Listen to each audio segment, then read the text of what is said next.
વધુ એક મહત્વના સમાચાર સામે નજર કરીશું। રાજ્યમાં 24 કલાકમાં 153 તાલુકામાં સાર્વત્રિક મેઘમહેર જોવા મળી રહી છે।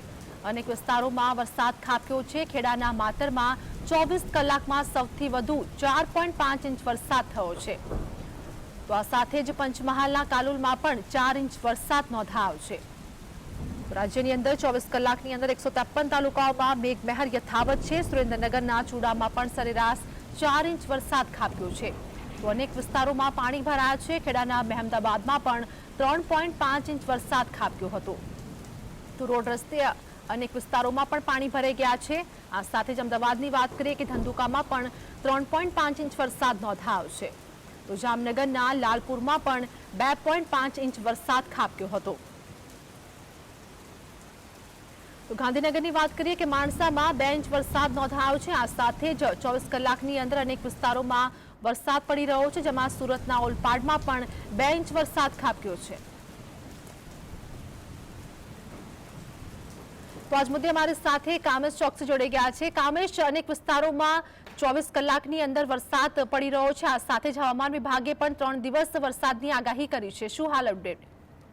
બિલકુલ ચોક્કસથી આરતી આપને જણાવી દઉં કે હાલની વાત કરવામાં આવે તો હવે સત્તાવાર રીતના મેઘરાજાનું રાજ્યમાં આગમન થઈ ગયું છે। છેલ્લા 24 કલાકની વાત કરવામાં આવે તો છેલ્લા 24 કલાકમાં 153 તાલુકાઓમાં શિકાર વરસાદ થઈ હોવાનો અહેવાલ સામે આવી રહ્યો છે, જેને લઈને જો વાત કરવામાં આવે તો ખેડાના માતરમાં મેઘો મન મૂકીને વરસ્યો। ખૂબ સારી બાબત એ સામે આવી રહી છે કે છેલ્લા 24 કલાકમાં ખેડાના માતરમાં સૌથી વધુ સરેરાશ 4.5 ઇંચ જેટલો વરસાદ પડ્યો છે। માતરમાં ભારે વરસાદને પગલે નીચાણવાળા વિસ્તારો જળમગ્ન થયા હોવાનો અહેવાલ પણ સામે આવી રહ્યો છે। આ ઉપરાંત પંચમહાલની વાત કરવામાં આવે તો પંચમહાલના કાલોલમાં પણ 24 કલાકમાં 4 ઇંચ વરસાદ પડ્યો છે। સુરેન્દ્રનગરના ચુડામાં પણ 4 ઇંચ વરસાદ પડતા કહી શકાય કે નીચાણવાળા વિસ્તારોમાં પાણી ભરાયા હોવાનો અહેવાલ સામે આવી રહ્યો છે। ખેડાના મહેમદાબાદની જો વાત કરવામાં આવે તો ખેડાના મહેમદાબાદમાં પણ સરેરાશ 3.5 ઇંચ જેટલો વરસાદ પડ્યો છે। અમદાવાદમાં પણ હવે મેઘમહેર જોવા મળી રહી છે। અમદાવાદના ધંધુકામાં 24 કલાકમાં 3.5 ઇંચ જેટલો વરસાદ પડ્યો છે। જામનગરની વાત કરવામાં આવે તો જામનગરના લાલપુરમાં પણ સરેરાશ 2.5 ઇંચ જેટલો વરસાદ પડ્યો।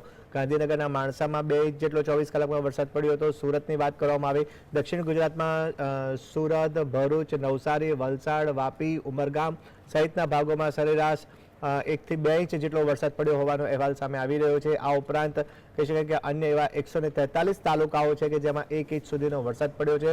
ચોમાસું હવે રાજ્યમાં જામ્યું છે અને ચોક્કસથી કહી શકાશે કે મેઘમહેર જોવા મળી રહી છે। ત્યારે એક બાજુ સારો વરસાદ પડ્યો છે, જેને લઈને ભારે બફારા અને ગરમી બાદ લોકો હવે ઠંડકનો અહેસાસ કરી રહ્યા છે। બીજી બાબત વાત કરવામાં આવે તો ખેડૂતોએ ધરતીપુત્રોએ જે વાવણી કરી હતી અને વાવણી લાયક વરસાદ પડી રહ્યો છે, જેને લઈને ધરતીપુત્રોમાં પણ ખુશીનો માહોલ છે। તો ત્રીજી બાબત એ પણ અત્યારે સામે આવી રહી છે કે અમદાવાદની વાત કરવામાં આવે મેટ્રો સિટી અમદાવાદમાં ગઈકાલે રાત્રે કહી શકાય કે કેટલાક પૂર્વ વિસ્તારના કેટલાક ભાગોમાં વરસાદી ઝાપટા પડ્યા હતા, પરંતુ પહેલા જ વરસાદે પ્રી મોન્સૂન કામગીરીની પોલ ખોલી હોવાનો અહેવાલ પણ સામે આવ્યો હતો।